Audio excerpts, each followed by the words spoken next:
Amid the ongoing Russia-Ukraine conflict extending into 2025, the Ukrainian Air Force faced mounting pressure from Russian Shahed-136 drone strikes.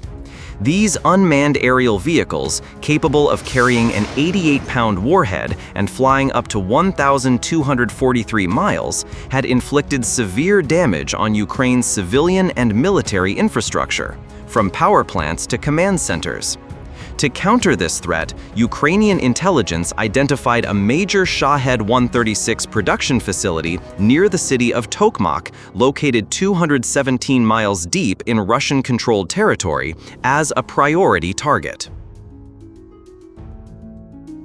This facility, defended by advanced air defense systems and electronic warfare assets, produced 40 Shahed-136 drones weekly, serving as a key supplier for Russia's drone assault campaigns.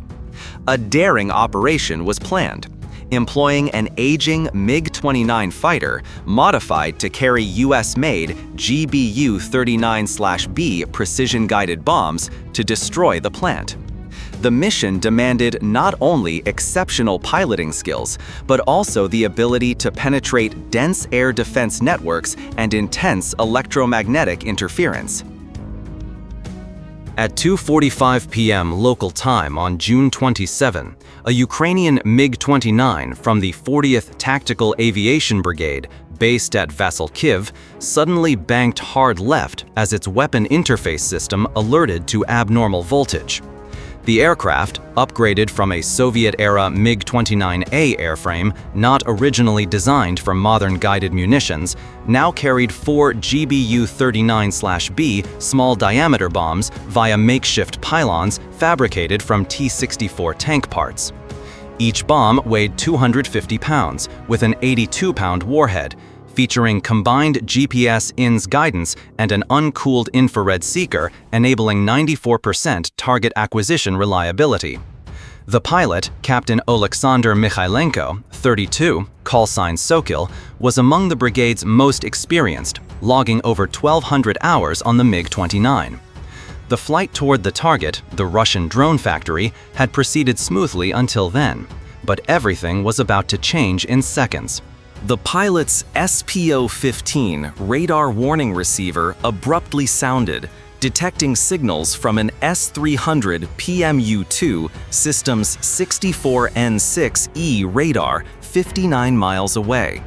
This radar, scanning every 10 seconds, could detect mid-altitude targets up to 186 miles out, making it a primary threat in the area.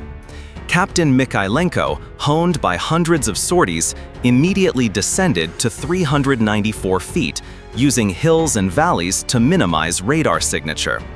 He quickly checked the tactical display on an iPad jury-rigged in the cockpit, a crude but effective Ukrainian workaround for showing target coordinates and mission data.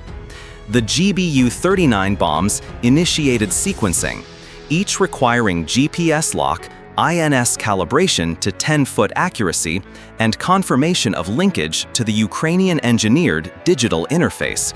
In theory, the process took just 30 seconds. But reality proved far harsher. The interface system, hand-soldered in a warehouse near the front lines, faltered due to unstable voltage spikes from the MiG-29's 28-volt electrical circuit. A minor fault in wiring, repurposed from Soviet-era electronics, caused delays in bomb activation. Captain Mykhailenko remained composed, rechecking gauges on the panel, while sweat beaded on his forehead under the pressure of time and the looming S-300 radar threat.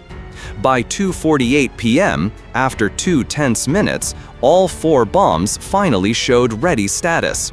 The iPad screen displayed target coordinates for the drone production facility deep in Russian-held territory.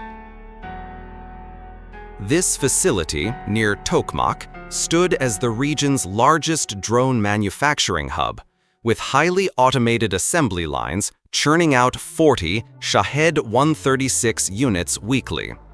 Each Shahed-136, measuring 11.5 feet long with an 8.2-foot wingspan, featured an MD-550 engine, cruising at 112 miles per hour and carrying an 88-pound high-explosive warhead.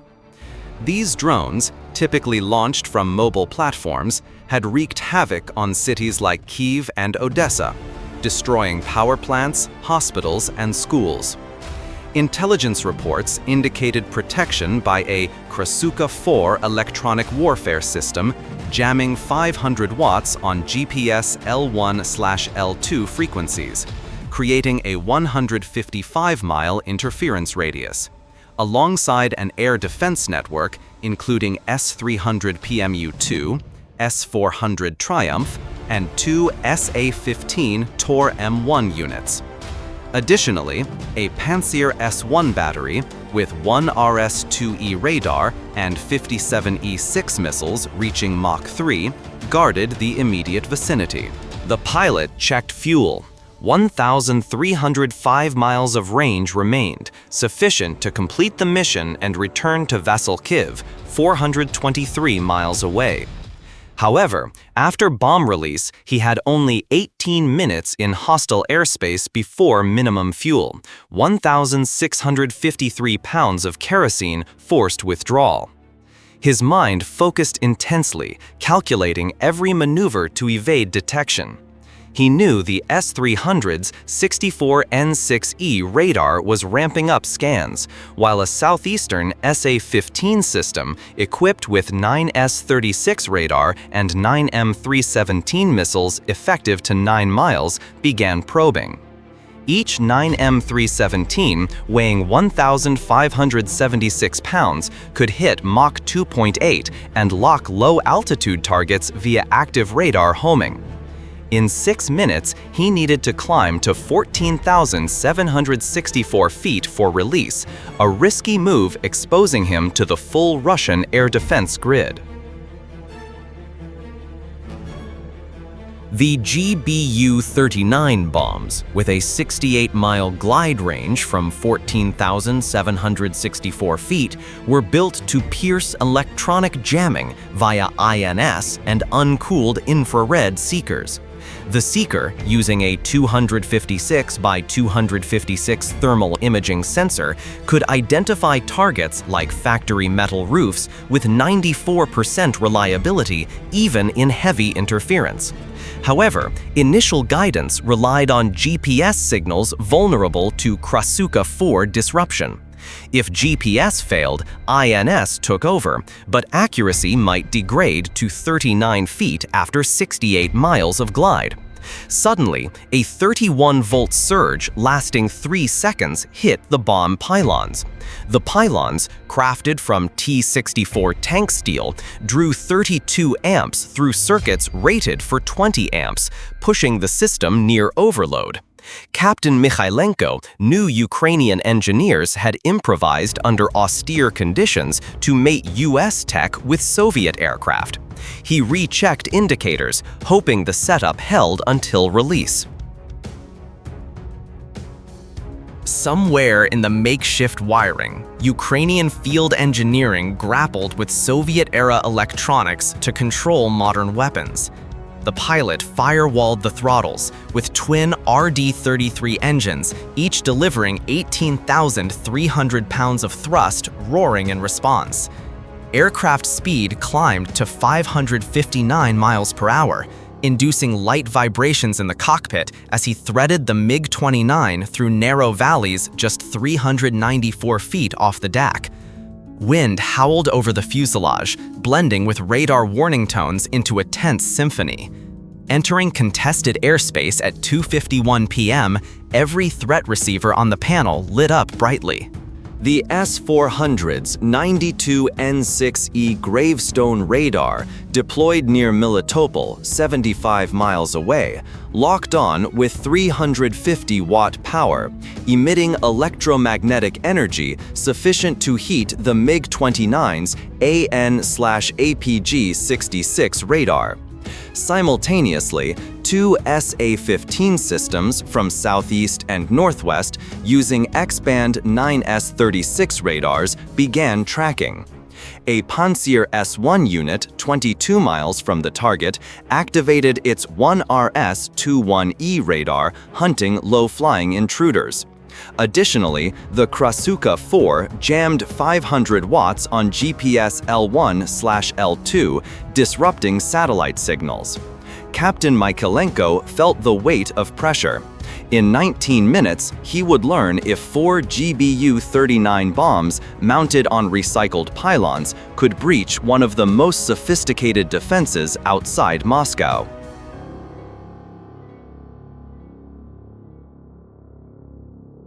At 3:15 p.m. local time, the pilot banked right, flying into a narrow 5-mile gap between overlapping S-300 coverage zones. This route, mapped by Ukrainian intelligence using NATO satellite and RQ-4 Global Hawk reconnaissance data, required navigating a corridor between low mountain ranges for the next 7 minutes. Data from the RQ-4, collected 48 hours prior, pinpointed Russian radar positions and coverage gaps, dubbed radar dead zones due to Earth's curvature and terrain masking. Captain Mykhailenko maintained 559 miles per hour at 394 feet, sometimes skimming 66 feet above treetops. He adjusted the stick constantly, relying on skill and instinct to avoid terrain collisions. A minor error, 1.2 miles left, would expose him to the western S-300 radar. 3 miles right, and SA-15's 9M317 missiles would end the sortie.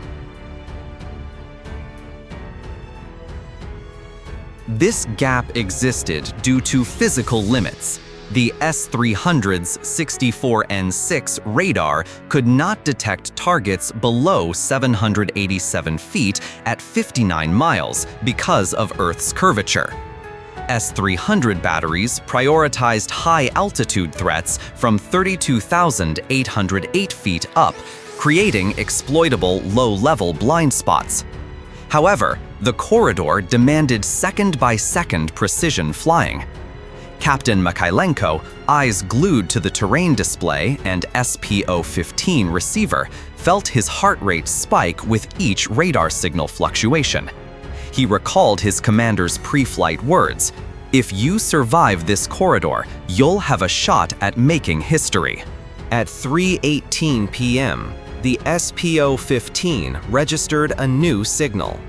A mobile SA-15 unit, 28 miles southeast, had halted, likely as crews suspected a coverage vulnerability. They activated the 9S-36 radar, scanning at 10 GHz for low-level tactical intruders. Mykhailenko pushed down to 262 feet, hugging a dry riverbed where outdated power lines, absent from mission maps, loomed as sudden hazards. The MiG-29 silver paint-flaked fuselage skimmed wires by mere feet, forcing him to grip the stick tightly. Pressure mounted as a Pantsir S-1 near the target, 22 miles away, began scanning with 1RS-21E radar. Designed to counter low-flying aircraft and cruise missiles, it could salvo 12 57E6 missiles in 90 seconds, each hitting Mach 3 with a 12-mile range. Capt. Mykhailenko knew a Pantsir lock meant near-zero survival odds.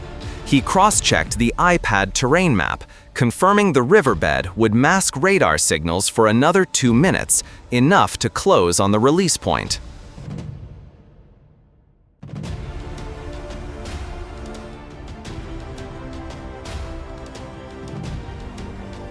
At 3:22 p.m., the pilot executed a 4G pull-up, climbing to 14,764 feet. The SPO-15 blazed as S-400's Gravestone radar and two SA-15 9S-36 units locked simultaneously. Electromagnetic energy from the S-400 at 350 watts overheated the AN/APG-66 fairing, triggering overheat warnings on the panel. Captain Mykhailenko, drawing from prior sorties, knew the gravestone could guide 40 N-6E missiles at Mach 6 to 236 miles, potentially striking in 24 seconds if locked. He had 90 seconds to release before entering lethal range.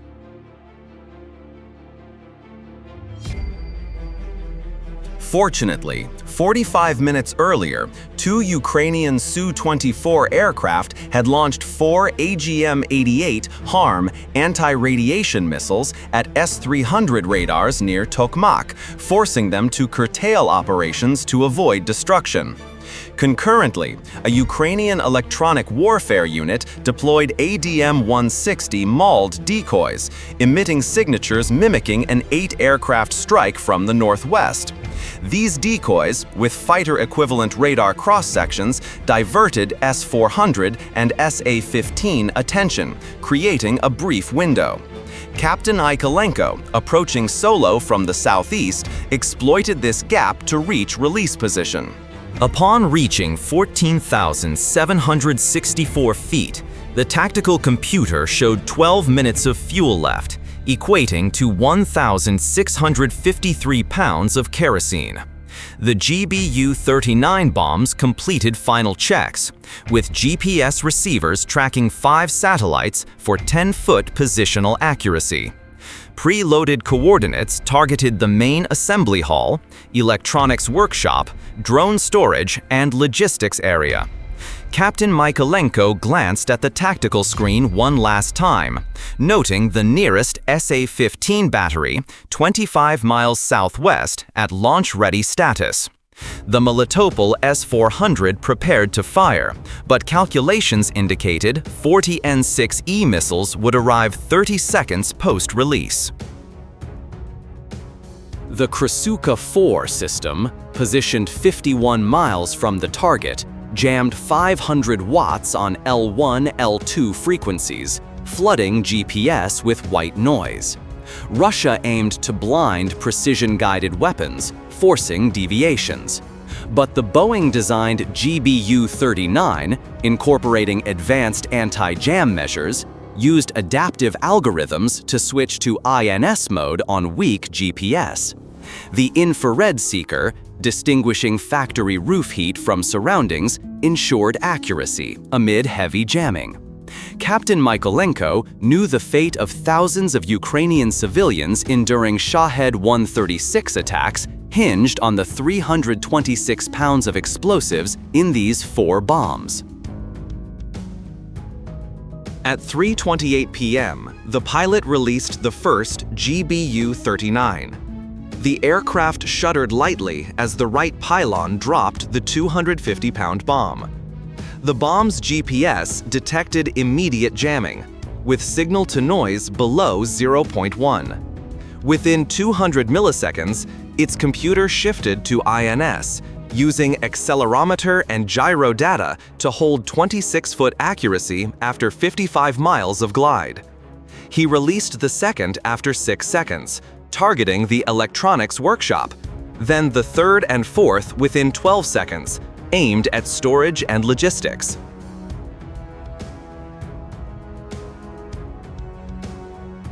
Each bomb deployed wings after 2.7 seconds, transitioning from ballistic to controlled glide with a 20-to-1 lift-to-drag ratio, reaching 590 feet per second.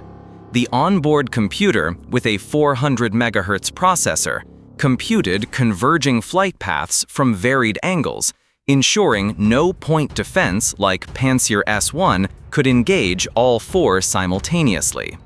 The bombs traversed 55 miles through contested airspace, spaced 30 seconds apart to maximize sequential destruction.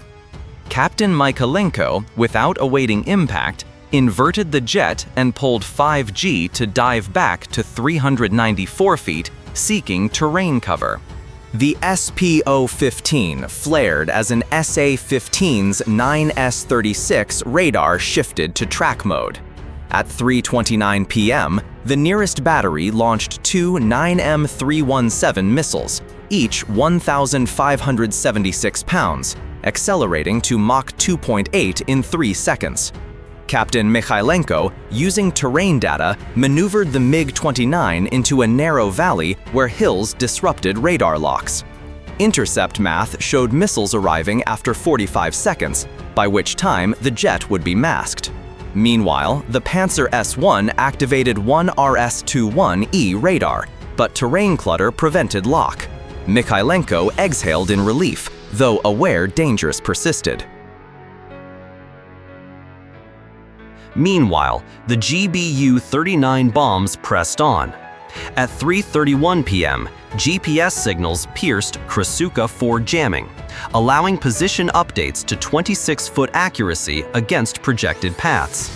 The INS, with MEMS accelerometers and laser gyros, sustained precision through the world's most intense jamming environment.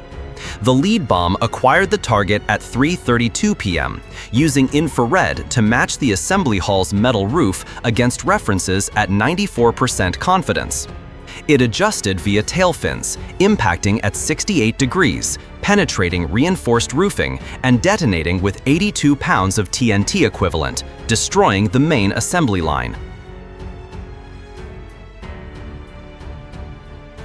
The second bomb struck the electronics workshop at 3:33 p.m., housing programming stations for Shahed-136 guidance systems.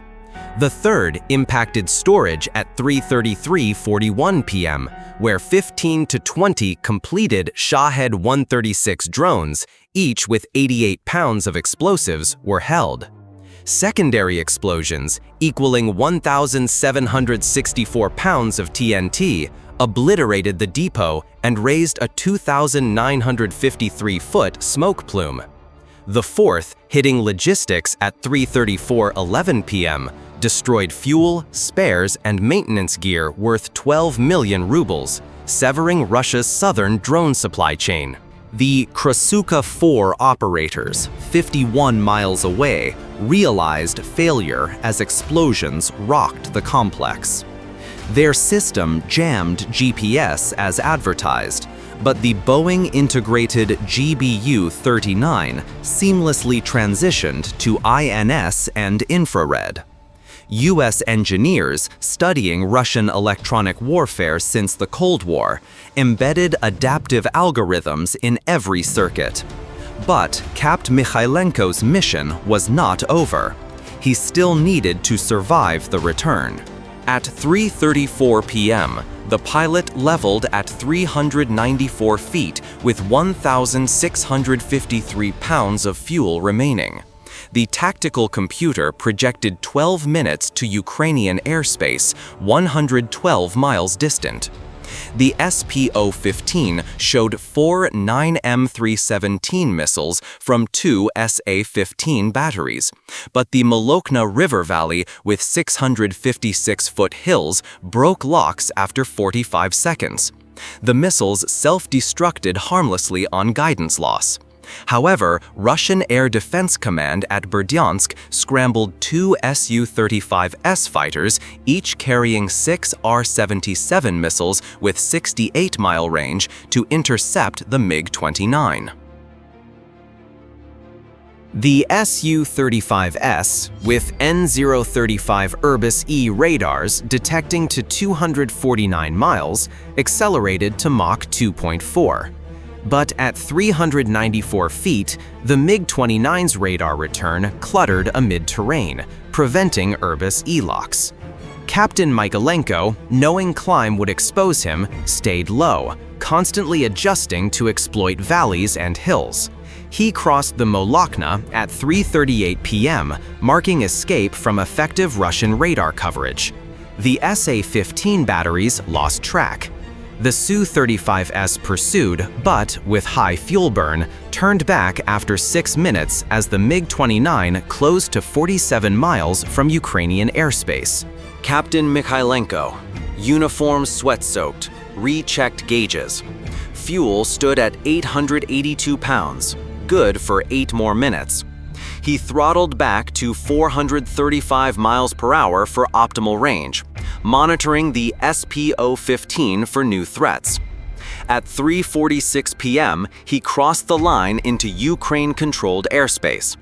Ground control applause crackled over radio as he reported, "Sokil, mission accomplished, returning." Post-mission analysis by Ukrainian intelligence and NATO advisors confirmed the operation's success.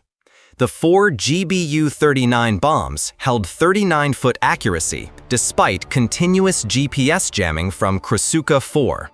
Explosions destroyed 70% of the drone facility, disrupting Shahed-136 supply for at least 3 months. Estimated losses: 20 completed drones, 15 programming stations, and millions of rubles in logistics gear. The Krasuka 4, operating as designed, could not defeat the GBU-39, built with Russian electronic warfare countermeasures from inception. Ukraine's ingenuity, transforming a 40-year-old MiG-29 into a precision strike platform, delivered a T-tactical victory, sparing thousands of civilians from Shahed-136 attacks. Captain Mykhailenko, landing safely at Vasilkiv at 4:12 p.m., stepped from the cockpit on shaky legs. He eyed the MiG-29, its flaking silver paint and homemade bomb pylons symbolizing Ukrainian resilience. The mission not only raised a factory, but signaled to adversaries. Even with limited resources, Ukraine could overcome the most advanced systems. Asked about post-sortie feelings, he simply smiled. "I just did my job. But today, we won."